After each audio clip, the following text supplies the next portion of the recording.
ये कहानी एक बदलाव की है, एक ऐसी क्रांति की जिसे न कोई सरकार समझ पाई, न ही बैंक रोक पाए, और जिस बदलाव का असर सीधे आपकी जिंदगी पर पड़ने वाला है। ये कहानी है उस रहस्यमयी दुनिया की जहां पैसा दिखाई नहीं देता, लेकिन गायब जरूर हो सकता है। जब भारत के छोटे शहरों में लोग अभी भी नोटबंदी के घाव भूल नहीं पाए थे, तब अमेरिका के एक गैरेज में एक ऐसा कोड लिखा गया जिसने दुनिया के पैसों की नींव को हिलाकर रख दिया। नाम था बिटकॉइन। लेकिन सवाल ये है, ये बिटकॉइन है क्या ये सच में पैसा है या सिर्फ एक छलावा? क्या इसमें निवेश करना समझदारी है या ये हमारी मेहनत की कमाई को निगल जाने वाला जुआ? आइए जानते हैं उस दुनिया को जो इंटरनेट के नीचे छिपी हुई है, जहां बैंक नहीं है लेकिन ट्रांजैक्शन हो रहे हैं, जहां सरकारें नहीं हैं लेकिन फैसले हो रहे हैं, और जहां भरोसा एक कोड पर है, इंसान पर नहीं। कभी वक्त था जब इंसान ने पैसे की कल्पना भी नहीं की थी। वो दौर था विनिमय प्रणाली का, बार्टर सिस्टम। अगर किसी के पास एक घोड़ा था और वो किसी की बिल्ली चाहता था तो सौदा हो जाता। लेकिन दिक्कत तब आती जब सामने वाले को बिल्ली नहीं चाहिए होती। तभी शुरू हुआ असली मुद्रा का खेल। सोने और चांदी के सिक्कों ने दुनिया को नई दिशा दी। हर सिक्के की एक कीमत थी, उसका वजन, उसकी चमक, ये सब उसे भरोसेमंद बनाते थे। लेकिन इंसान यही नहीं रुका, वो और आराम चाहता था। यही से शुरू हुई नोटों की दुनिया, कागज के टुकड़े जिन पर सरकार की मुहर होती थी, जो कहती थी इस नोट की कीमत है क्योंकि हम कहते हैं। और आज हम एक ऐसे समय में हैं जहां नोट नहीं, मोबाइल स्कैन होता है। कई लोगों को उनके पैसे का चेहरा तक याद नहीं होता, बस एक ऐप होती है और उसमें एक नंबर।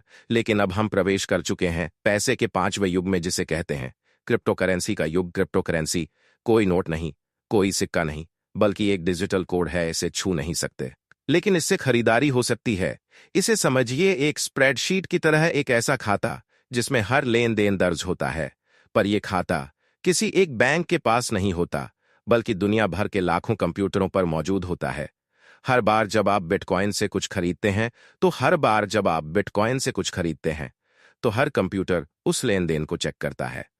अगर सब सहमत हैं, तभी ट्रांजैक्शन मान्य होती है। और यहीं से आती है ब्लॉकचेन तकनीक। हर लेन देन एक ब्लॉक कहलाती है।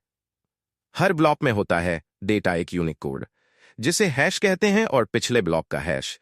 यानी अगर आप किसी ब्लॉक में छेड़छाड़ करें तो आगे के सारे ब्लॉक अपने आप अमान्य हो जाते हैं। अब सोचिए, अगर आपको किसी एक लेन देन को झूठा बनाना है तो आपको लाखों कंप्यूटरों पर एक साथ हेरफेर करनी होगी, जिसकी संभावना लगभग शून्य है।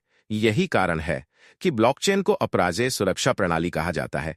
लेकिन क्या यह प्रणाली हमारी जिंदगी को आसान बनाएगी या एक दिन हमें बिना चेतावनी के कंगाल छोड़ देगी? आगे की कहानी में है इसका जवाब। बैंक नहीं चाहिए, ना कोई इंटरनेशनल ट्रांसफर फीस। एक अफ्रीकी किसान या बिहार के किसी गांव का युवक, अगर उसके पास इंटरनेट है तो वो अब अंतर्राष्ट्रीय लेन देन कर सकता है बिना किसी बैंक अधिकारी की नजरों के। दूसरा फायदा, गोपनीयता। आपका नाम सामने नहीं आता, सिर्फ एक पब्लिक की, एक यूनिक कोड।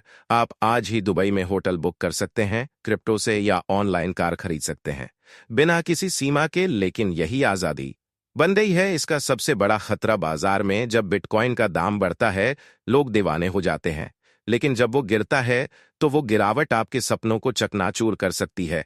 इसी अनिश्चितता के कारण इसे कहा जाता है सबसे खतरनाक निवेश। फिर है इसकी स्वीकृति की समस्या। आज कोई कंपनी बिटकॉइन स्वीकार करती है, कल उसे बैन कर देती है। माइक्रोसॉफ्ट, टेस्ला और यहां तक कि बर्गर किंग तक इस खेल में उलझ चुके हैं। और सबसे चिंताजनक बात, पर्यावरणीय असर। हर ट्रांजैक्शन को वेरीफाई करने के लिए भारी कंप्यूटिंग चाहिए, जिससे बिजली की खपत आसमान छूती है। क्या हम तकनीक के नाम पर अपने ग्रह को जला रहे हैं? इस तकनीक में लाखों लोग पैसा लगा चुके हैं, कुछ करोड़पति बन गए तो कुछ दिवालिया। एक आदमी ने जब टॉपकॉइन सिर्फ मजाक के लिए खरीदी थी, आज उसके पास करोड़ों की संपत्ति है। लेकिन क्या आपका भाग्य भी ऐसा होगा, या ये सिर्फ एक डिजिटल लॉटरी है जिसका टिकट महंगा और इनाम अनिश्चित है? कल्पना कीजिए, आप सिर्फ एक जेपैग फाइल के मालिक बन जाते हैं, ना उसका कॉपीराइट, ना उसका उपयोग अधिकार, सिर्फ एक डिजिटल हस्ताक्षर जो कहता है ये आपका है। एक ट्वीट दो, $9 मिलियन में। एक जीपैग फोटो, $69 मिलियन में। क्या ये असली संपत्ति है या सिर्फ एक बुलबुला? और जब ये फूटेगा तो आवाज आपकी जेब में गूंजेगी। अब सवाल ये है क्या भारत के भविष्य में क्रिप्टो की जगह है? क्या हमारी अर्थव्यवस्था इसे अपनाने के लिए तैयार है या फिर ये एक विदेशी सपना है जो भारतीय नींद को चुराने आया है? सरकारें कानून ला रही हैं, बैंक्स चेतावनी दे रहे हैं, लेकिन युवा आज भी इसमें मौका देख रहे हैं। शायद यह युग भरोसे से कोड की ओर बढ़ रहा है, जहां मुद्रा नहीं, एल्गोरिदम होगा, जहां नोट नहीं, नोड होगा। क्या आप तैयार हैं उस दुनिया के लिए जहां आपका पैसा सिर्फ एक कोड है और आपका भाग्य सिर्फ एक ब्लॉकचेन पर निर्भर करता है?